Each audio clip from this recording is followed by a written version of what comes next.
All right. Welcome to the Convict Podcast, folks. I'm your host, Dimanche, and it's just too damn hot.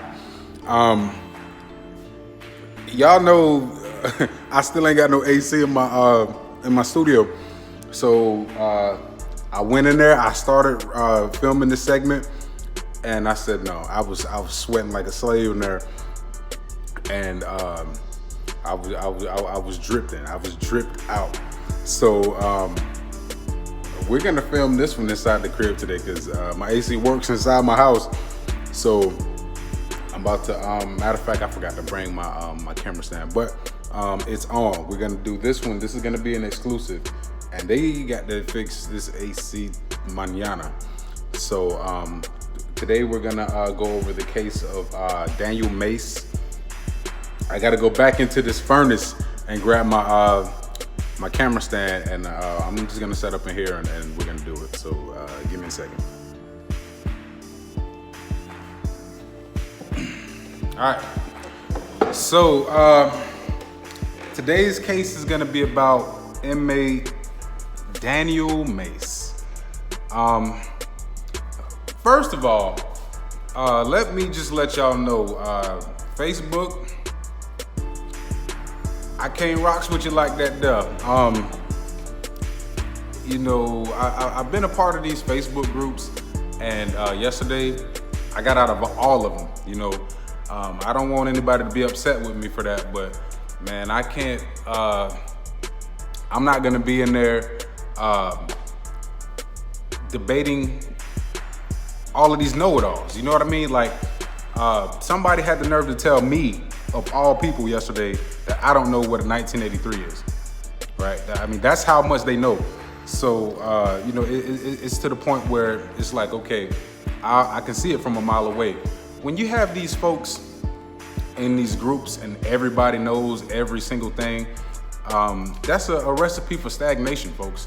Instead of coming together and figuring out, a comprehensive plan on how to address, the issues that concern us all, you're gonna be bumping heads and victorying and fighting with each other all day, and then the election's gonna came and gone. So, I'd rather help people from a distance. I've already got more friends than I care for, so that Facebook stuff is out. Just FYI, folks. So, if you're trying to attack me, don't invite me to no more groups or none of that. I'm completely off of Facebook. So, with that out of the way, today's case is going to be about inmate Daniel Mace. Now, it's funny because according to this IG report, the Office of the Inspector General received an anonymous tips call saying that Sergeant Steven Thornton beat up an inmate and killed him. Right now, the funny thing about this, the inmate was killed on May 18th, and it took a week for them to take action on it. So they get this call from this anonymous inmate on May 25th saying, hey man, Officer Thornton just killed somebody over here, and they trying to hide him in confinement. So a week goes by and they're not even reporting that this man is dead. So what they do, I guess, since somebody done put it on the record, now the inspector comes out to the institution and they get everything initiated. They take the body, and instead of initiating the normal protocol, what they do is they check backlogs from the control room for some reason. Instead of getting a statement from the officer that killed him or anyone else, they check a incident report from the control room that was backdated to the 18th. You see what I'm saying? So they get this backdated report and they go off of that alone, saying that this man died of natural causes and everything else. So for some reason, the body was taken to the Jacksonville medical examiner, right? Now, that's very unusual because the medical examiner in Jacksonville works out of District 4. And Lake Butler, this happened at Lake Butler. Lake Butler consists of District 8. So this is the strange part. The body's taken to a completely different district, and they're trying to coerce the medical examiner in Jacksonville to say, oh yeah, this inmate died of natural causes. So they took the body, they went to Jacksonville to already coerce the medical examiner into saying this was natural causes, right? And that means that, you know, they already went with their minds made up that Officer Thornton didn't kill this man, even though the inmates reported this. They seen it. So they take the body to Jacksonville for some reason. Maybe the one in Union was closed, so they took it to Jacksonville. And they tell her, oh yeah, this was a natural death.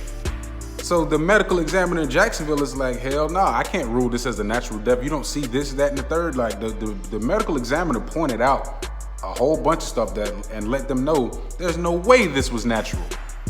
So I guess they argue with the medical examiner about whether this was natural or not. And the medical examiner in Jacksonville lets them know, the best I can do for you guys is classify this as an accident, but there's no way this is going down as natural. So, you know, the medical examiner does document the injuries and everything that she saw on this inmate, and they still classified it as an accident. So, the inspector tries to identify the inmate who was on the call, and since they couldn't identify him, and since they couldn't get any of the inmates who were in the dorm that seen this murder to come up and say what they saw, guess what happened? They exceptionally cleared this man, and Sergeant Thornton is still, to this day, working at Lake Butler. So they beat this man, hid his body for a week. An inmate reports it. They finally take action, start beefing with the medical examiner who's not in cahoots with them, and they classify it as an accident, and Sergeant Thornton's cleared. And I guarantee you, after this, they didn't take nothing back to the Jacksonville medical examiner. They made sure that before anything went down, they went to their partner over here in Union County and said, look, man, you better be home next time we take somebody out, because Jacksonville almost, got us pinched. So, another thing that's so crazy with these, the way that they cover these deaths up at these institutions, they're coercing next of kin, the relatives, they're coercing them into signing documents to donate the inmate bodies as gifts to the prison. Gifts. A gift. Gifts. Gifts. So it's like, first of all, if I was an organ donor, that's my prerogative. Okay, that has to be verified on my license, to where, like, if I get in a car accident and they see on my license plate, okay, he was an organ donor, we can take it. That's my choice. Okay, my cousins and my mama or my dad or my sister, brother, whatever, they don't get to make that decision for me. So the prisons, they're coercing families into, considering the cost of funeral expenses and this and that, and they're getting them to sign these inmates away as gifts. And it's not even to like a research study group or anything like that, to where, the people who study organs or, people who deliver these, it's a gift to the prison itself. So it's like, what could a prison want with a corpse as a gift? What are you doing with these dead bodies? I've long asserted that they're keeping the body parts as souvenirs. You know what I mean? That's my personal belief.